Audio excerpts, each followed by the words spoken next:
शंकराचार्य की नियुक्ति की प्रक्रिया किसी राज्य के उत्तराधिकार की तरह नहीं, बल्कि एक आध्यात्मिक संविधान के पालन जैसी है, जिसका मुख्य स्रोत आदि शंकराचार्य द्वारा रचित ग्रंथ मठामनाय महानुशासन है।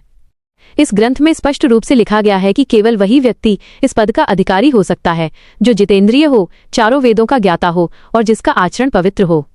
नियुक्ति की यह कहानी तब शुरू होती है जब वर्तमान शंकराचार्य अपने जीवन काल में ही एक ऐसे मेधावी शिष्य की तलाश करते हैं जो न केवल शास्त्रों का विद्वान हो, बल्कि संन्यास के कठिन नियमों का पालन करने में भी सक्षम हो।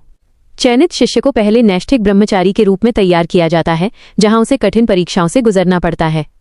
जब गुरु को पूर्ण विश्वास हो जाता है, तब एक विशेष शुभ मुहूर्त में शिष्य का विराजा होम संस्कार किया जाता है, जिसके बाद वह अपने पिछले जीवन और परिवार से पूरी तरह मुक्त होकर सन्यासी बन जाता है। इस प्रक्रिया में उसे एक दंड और कमंडल धारण कराया जाता है, जो उनकी धार्मिक सत्ता और अनुशासन का प्रतीक होता है।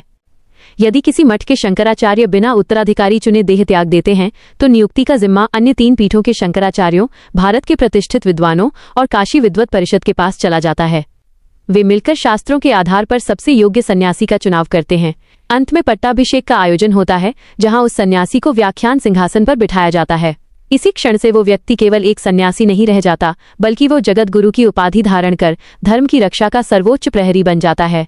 यह पूरी प्रक्रिया सुनिश्चित करती है कि आदि शंकराचार्य द्वारा स्थापित ज्ञान की धारा बिना किसी अवरोध के निरंतर बहती रहे।